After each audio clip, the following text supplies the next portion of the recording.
Hey everybody, it's Briar Harvey, and I'm here with another episode of Systems Are Messy. Today I have the amazing Amy Hebdon. Amy, tell us about yourself. Hi. So I do paid search. I've been doing paid search since 2004. And then I'm going to say is a little 2.5 years ago, maybe I left the agency I was working at. I'd mostly been working at agencies. And together with my husband, we have our own small little agency. We work from home and manage clients and do training on paid search and how to get great results with paid search. So when you say paid search, you mean Google search, right? Yeah, I mean, Google Ads, Okay, also Bing or Microsoft Ads, okay. mostly is what we focus on. Yeah. Got it, got it, got People it. don't always know what Google Ads are because we're used to hearing AdWords. And meanwhile, like what is now considered paid search used to be PPC, but now Facebook has kind of co-opted the term PPC. So can get really confusing what we're talking about. And I find that people outside of the industry are even more confused. These days, I ask, are you an internet person or are you not an internet person? Because if you are not an internet person, then I'm just a writer. I'm not even a copywriter. I'm just a writer. Yeah, that's a fair distinction. A lot of people even get confused between SEM and SEO, right? Hmm. Because it sounds the same. They're both about search engines and they're to some extent both marketing. So SEO can fall under SEM, but SEM doesn't really, yeah, it gets confusing. We're like Hmm. always having to try to explain what we do. Ah, the joys. So, how do you keep track of everything that you have to do in a day? I mean, most of what I do is contained within the Google suite of free tools. We've definitely experimented with a lot of other systems, some paid, some on trial, or just anything external. But what I've found is that I have a hard time keeping track of multiple things. And so if everything can be connected and I can just easily search for it, I do better than if I have to remember this goes here, this goes there, and like overseeing the systems and as opposed to overseeing just what I have to get done.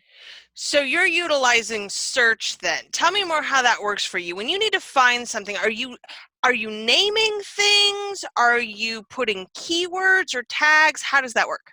Yeah, I'll do that a lot. So and when I'm like taking notes that I need to save, I will usually do that in a Google Doc or an email. I found that email search is a lot better than Google Doc search for some reason. I don't know why. I And don't so if either, there's but you're something I right. have to remember, like I'll sometimes like if I had to look for something and I didn't easily find it, then I will even like send a reply to that email with like, here are some keywords I might be searching for next time. Cause I'll know like, here's what I tried doing and it didn't work the first time. So I'll like use those other things. Like if it was an acronym or a shortened version of something, just so I know that it'll easily show up.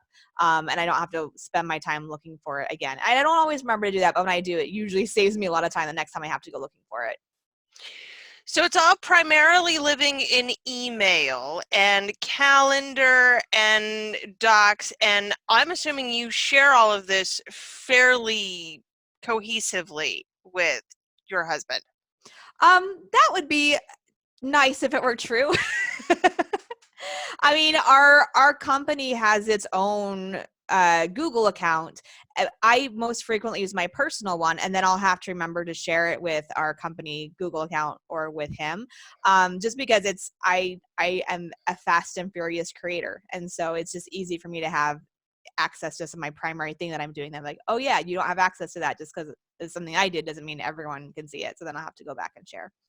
Yeah. So then, how often are things slipping through the cracks? Um, uh, Not often. Like I don't. I would say this is kind of a product of the things that have to get done are prioritized. And just as a person who's very conscientious, I can't sleep if something.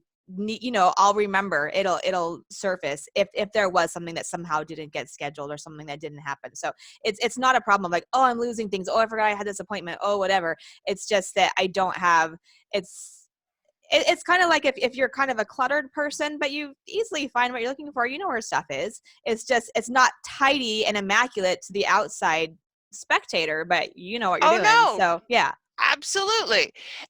And it surfaces in your brain. So I guess the next question I would ask is how often do you like process that information? Do you write it all down at any point in time, or do you go through your inbox? Is that inbox zero? What does that look like? Well, I've been trying to do inbox zero since the beginning of the year, but what like I archived everything I had. I'm like, if it's on page 2, I just don't care anymore. So I archived like 50,000 emails that were still in there somehow.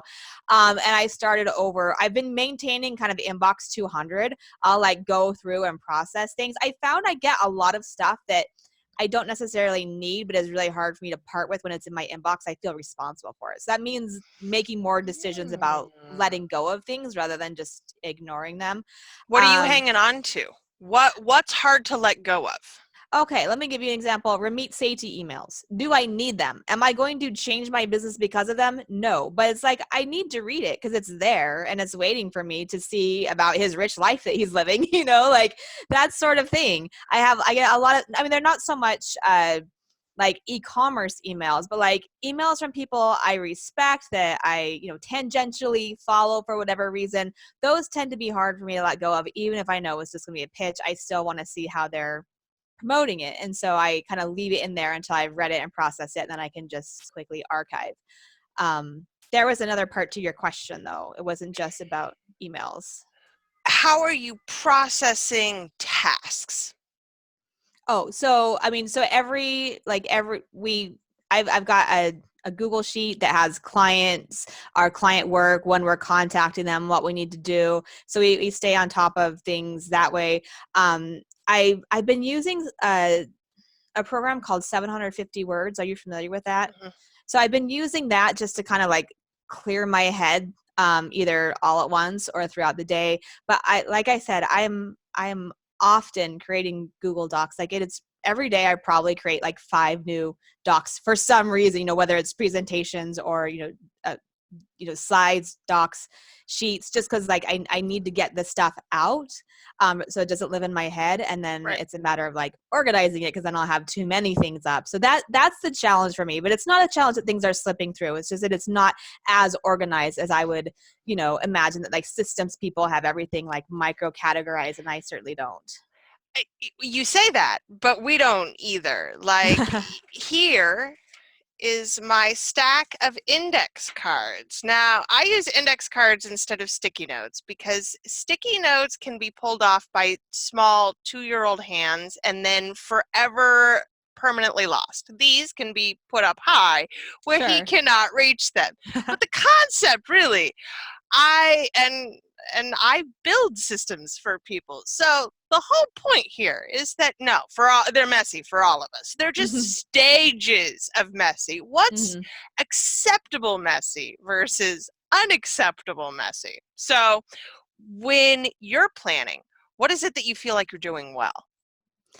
um I think one thing that I do well is to be able to have like a good high level, like kind of like pull back and say like, here's the big picture of what needs to happen.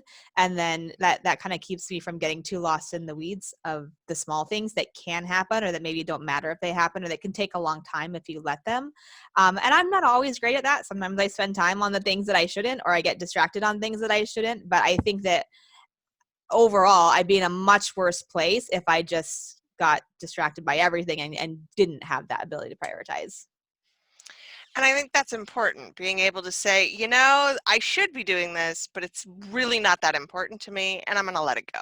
Right. And I'll say, like, for clients, like, we've got different client sizes, right? There's Mhm. clients that are paying us several thousand a month, and clients that are paying us much less than that a month. And so, like, saying how frequently do we have to be in contact with them? Like, how are we prioritizing our level of contact in addition to like level of service, and, how frequently we're managing the account?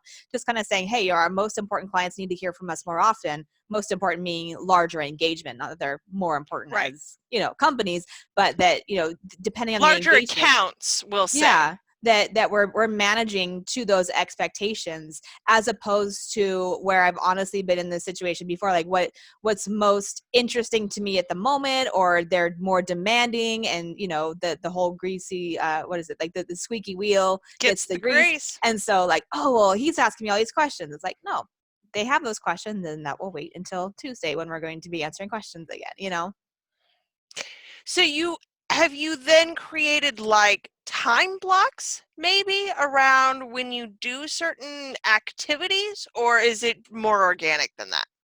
I have definitely played with that. I don't feel comfortable blocking off an entire day of not responding to clients. That doesn't seem appropriate for me for my kind of work. And so like I make sure, you know, every day we're responding to like when there are issues that come up, or, you know, that we take care of things without waiting, you know, Hmm. a really long time. But yeah, like ideally when we can have like just batching, I think when I'm at my best, I'm doing more batching. Yeah. Got it. Got it. Got it. So is there anything special that you are working on right now? Special was really Do you have any programs or classes coming soon? I know you guys did a thing at the beginning of the year. yeah, so we did audit month at the beginning of the year where we helped people like Yes. go through like spending the month of January going through their Google Ads accounts to optimize and improve performance. As for training, like I've got a couple of conferences I'm speaking at in the next several weeks. And so I've been working on just kind of building that out. And I've been really focused on reporting lately, particularly through Data Studio. So I hope to be creating more content around that. But it's a really interesting challenge because especially Data Studio changes so fast that you'll come out and say, hey, this is how it works. And like, oh, we updated it. It doesn't work that way anymore. So you're like, No, okay. 2 days later, I mean, you can record a video and then there's a change and now you're out of date. So that kind of up-to-date content generation is hard, definitely. Yeah. Alrighty, my dear. Well, where can we find you? So paidsearchmagic.com is my Okay. website. And then I have a free Facebook group called Google Ads for Savvy Digital Marketers. And we're happy to have people join there. And then at Amy PPC on Twitter. Yay! Thank you so much for coming, Amy. It was really great to have this conversation with you, and we will talk again soon. Okay, thanks so Bye. much. Bye.